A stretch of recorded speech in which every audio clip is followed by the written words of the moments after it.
আজকে ঠাকুর দেখার জন্য বেরিয়ে আমি প্রথমেই দেখেছিলাম দক্ষিণদ্বারের ঠাকুর, তারপরে উত্তর কলকাতা এবং তারপরে সেন্ট্রাল কলকাতার ঠাকুর দেখেছিলাম। দক্ষিণদ্বারিতে এবারের বিষয় ছিল দহন।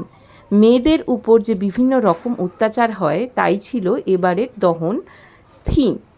তো সেখানে অ্যাসিড অ্যাটাকের কথা বলা হয়েছিল এবং দেখা গিয়েছিল অনেক আয়না এবং সেগুলো সব কালো কালি দিয়ে লেপা, যাতে অ্যাসিড অ্যাটাকের পর তারা মুখ না দেখতে পায়, এবং ঠাকুর ছিল মাঝখান থেকে ফাঁপা।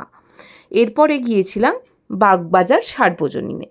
এখানকার ঠাকুরটা প্রত্যেকবার না দেখলে আমার ঠাকুর দেখার কমপ্লিট হয় না। এখানের যে মাতৃ প্রতিমা, তার মুখ অভূতপূর্ব অসাধারণ। এরপরে গিয়েছিলাম কুমোরটুলি সার্বজনীনে। তো এদের এবারের থিম ছিল নারায়ণ নমস্তুতে। নারায়ণ দেবনাথের কমিকের বিভিন্ন চরিত্র তুলে এখানে মণ্ডপটি সাজানো হয়েছিল, এবং এক কথায় এবারের আমার সবচেয়ে ভালো লাগার যে মণ্ডপ এবং প্রতিমা তার মধ্যে একটি হচ্ছে কুমোরটুলি সার্বজনীন। আমার তো ভীষণ ভালো লেগেছে। বাচ্চা এবং বড় সবাই এই মণ্ডপটা দেখলে খুব খুব এনজয় করবে।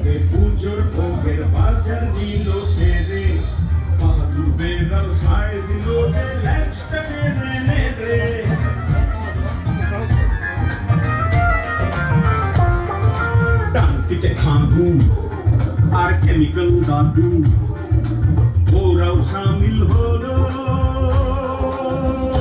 বলো দুর্গা মাইকি।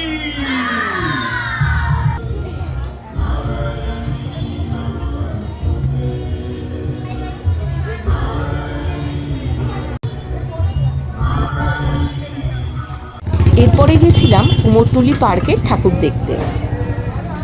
যখন গেলাম তখন দেখছি এই কুমোরটুলি থেকে সমস্ত জায়গার প্রতিমা গাড়ি চড়ে চড়ে তাদের নিজস্ব মণ্ডপে চলে যাচ্ছে, এবং সেটা দেখে না একটা অদ্ভুত ফিলিংস হচ্ছিল। আমি এসছি ঠাকুর দেখতে, আবার সেই জায়গার থেকেই বানানো মূর্তি বিভিন্ন জায়গায় সরবরাহ করা হচ্ছে। খুব সুন্দর লাগছিল। আমার একটা অদ্ভুত ভালো লাগে যখনই আমি কুমোরটুলিতে যাই। ঠাকুর বানানো দেখা, সেটা দেখাটাই খুব ভালো। একটা তৈরির যে একটা অনুভূতি, মাটির গন্ধ, সত্যি খুব ভালো লাগে। তো এবারে কুমোরটুলি পার্কের বিষয় ছিল পত্রশোভা। পাতা দিয়েই পুরো মণ্ডপটা সাজানো হয়েছে এবং পাতার বিভিন্ন রকম রূপ। একটি প্রশ্ন নিয়ে হবে, আমরা কি রেখে যাচ্ছি ভবিষ্যতের জন্য?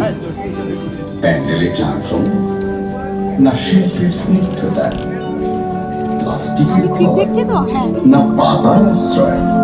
এর পরের মণ্ডপ ছিল জগৎ মুখার্জি পার্ক। জগৎ মুখার্জি পার্কের এবারের থিম ছিল এআই, অর্থাৎ আর্টিফিশিয়াল ইন্টেলিজেন্স। তো তার উপরেই এদের মণ্ডপটা ছিল, এবং এখানে অসুর হচ্ছে একটি রোবট, আর এই রোবটটি মা দুর্গাকে আক্রমণ করছে। বেশ নতুনত্ব থিম, এখনকার যে জেনজি বা নিউ জেনারেশনের জন্য তো ভীষণ রকমভাবে আকর্ষণীয়। আমার মনে হয় টিনেজারদের ভিড় যদি কোথাও হয় সেটা হবে জগৎ মুখার্জি পার্কের মণ্ডপে।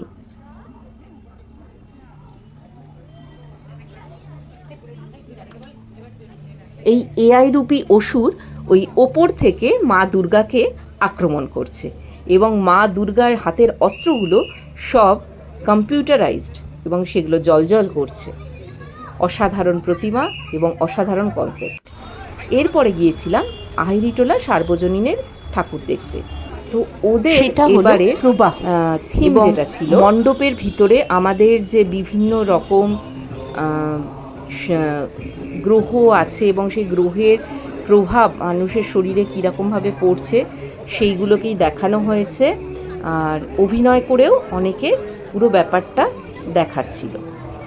ইউনিক কনসেপ্ট, আর জিনিসটা বেশ ভালোই লেগেছে, খারাপ না।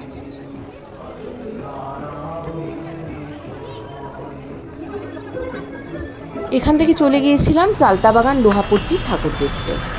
আমার মোটামুটি লেগেছে, খুব বিশাল কিছু লাগেনি। শহরের যে কৃত্রিম অবস্থা সেটাই এখানে দেখানো হয়েছে।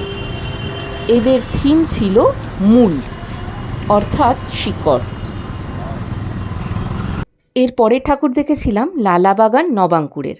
তো এদের থিম ছিল কারাগার। এই পুরো মণ্ডপটা হাজার হাজার প্লাস্টিকের বটল এবং গ্লাস দিয়ে বানানো ছিল। এখানে দেখানো হচ্ছিল সমুদ্র এবং সমুদ্রের মধ্যে যে মাছেদের জীবন বিপর্যস্ত হয়ে উঠেছে এই প্লাস্টিকের কারণে। এইটাই হচ্ছে এদের মূল কারাগারের কনসেপ্ট।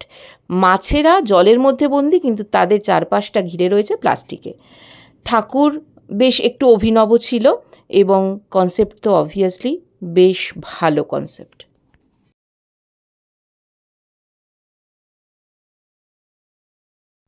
এর পরের ছিল সন্তোষ মিত্র স্কোয়ার বা লেবুতলা পার্কের ঠাকুর। তো ওরা তো পেহেলগামের যে ঘটনাটা ঘটেছে সেটাই ওদের বরফের যে চূড়ো সেগুলোকে তৈরি করা হয়েছে সেটাই মণ্ডপ, এবং ভিতরে একটা গুহার মতো করে তার ভেতর ঠাকুর রয়েছে।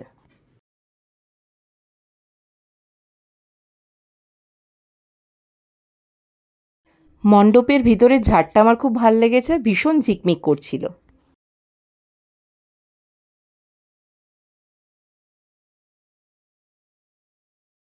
তারপরে গেছিলাম কলেজ স্কোয়ারে, এবং সেখানে পুরো মণ্ডপটা কাঁচের টুকরো দিয়ে বানানো হয়েছিল, আর ঠাকুর যথারীতি খুব সুন্দর। এরপর গেছিলাম মোহাম্মদ আলী পার্কে ঠাকুর দেখতে। তো এখনও অবধি মানে তৃতীয়া অবধি ঠাকুরের উদ্বোধন হয়নি, তার কাজ চলছিল। আর এইটা হলো মোহাম্মদ আলী পার্কের মণ্ডপ।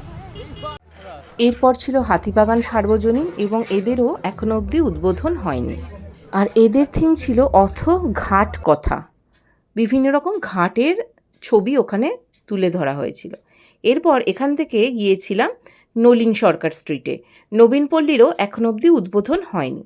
তো নলিন সরকার স্ট্রিট সমস্ত রকম সস্তার যে জামা, তো সেই জামাগুলো দিয়ে একটা অদ্ভুত রকমের মণ্ডপ বানিয়েছে। এদের থিমের নাম রূপান্তর। বিভিন্ন রকম যে রূপান্তরিত প্রাণী সেগুলোই এখানে তুলে ধরা হয়েছে। অদ্ভুত অদ্ভুত প্রাণী, খারাপ না, ঠিক আছে, কিন্তু অন্যান্য বারে যে নলিন সরকার স্ট্রিটের একটা আকর্ষণ থাকে সেটা আমার একটু কম মনে হয়েছে এবার। এখান থেকে সোজা চলে গিয়েছিলাম উল্টোডাঙার ঠাকুরগুলো দেখতে। তো প্রথম দেখেছিলাম উল্টোডাঙা যুববৃন্দের ঠাকুর। তো এদের থিম ছিল বিসর্জনই বোধন। প্রথমেই আমরা দেখছিলাম ঠাকুরের বিসর্জনের কিছু মুহূর্ত। একটা দালান বাড়িতে ঠাকুরের বিসর্জনের প্রস্তুতি নেওয়া হচ্ছিল, এবং তার পরের জায়গাটাতে কাঠের যে ঠাকুরের কাঠামো, সেই কাঠামো জলে ভাসছে, এবং তারপরে আবার দেখা যাচ্ছে নতুন করে ঠাকুর তৈরি হয়ে তিনি অধিষ্ঠিতা। খুব সুন্দর, ভালো, ছিমছাম। এখান থেকে গেছিলাম পল্লীশ্রীর ঠাকুর দেখতে। এদের থিম ছিল মন্ত্রশক্তি। মণ্ডপের ভেতরে খুব সুন্দর আলপনা দেওয়া হয়েছিল, আমার যেটা খুব ভাল লেগেছিল।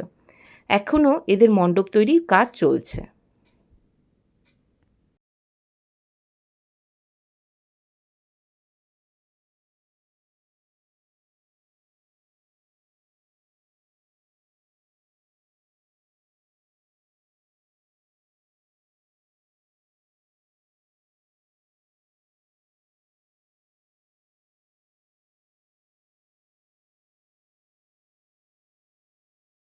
এরপর গেছিলাম করবাগানের ঠাকুর দেখতে। এদের থিম ছিল দূর আভাস। আমাদের যে হারিয়ে যাওয়া, ফেলে দেওয়া টেলিফোন, সেই টেলিফোন বুথ, সেই হারিয়ে যাওয়া কথা, সেই হারিয়ে যাওয়া টেলিফোনই এবারে এদের থিম, অর্থাৎ দূর আভাস। মণ্ডপের ছাদ এবং দেওয়ালে অসংখ্য তার, সেই তার যেন মনে হচ্ছিল সেই সম্পর্কগুলোকে যে জুড়ে রাখে সেই তার। তো সেই তার দিয়েই আমাদের দেখানো হচ্ছিল যে ল্যান্ডলাইন টেলিফোনের কানেকশান, এবং আমাদের একে অপরের সঙ্গে যে জুড়ে থাকা, সেই জুড়ে থাকাই এদের কনসেপ্ট।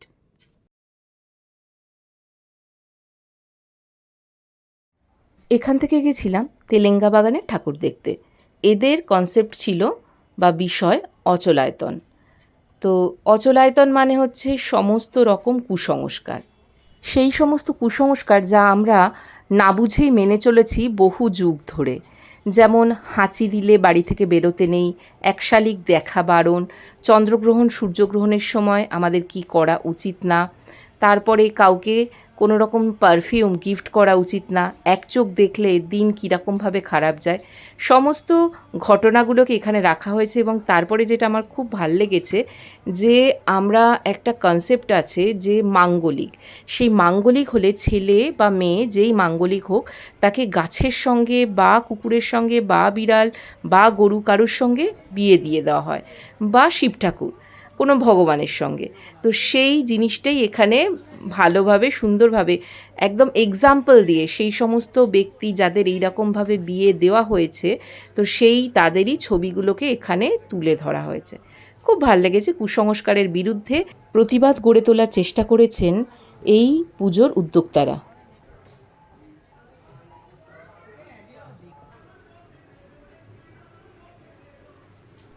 লক্ষ্মী, সরস্বতী, কার্তিক, গণেশ মায়ের দুই পাশে এইরকমভাবে রাখা আছে এবং মা একটা খুব সুন্দর ভঙ্গিমায় দাঁড়িয়ে আছেন। আমরা যেরকম মাতৃমূর্তি দেখে অভ্যস্ত, তার থেকে একটু আলাদা রকমের মূর্তি। তৃতীয়ার দিনে এই ছিল আমার মধ্য এবং উত্তর কলকাতার প্রতিমা দর্শন। সবকটা ঠাকুরই ভালো এবং খুব ভালো পুজো কাটুক সবার।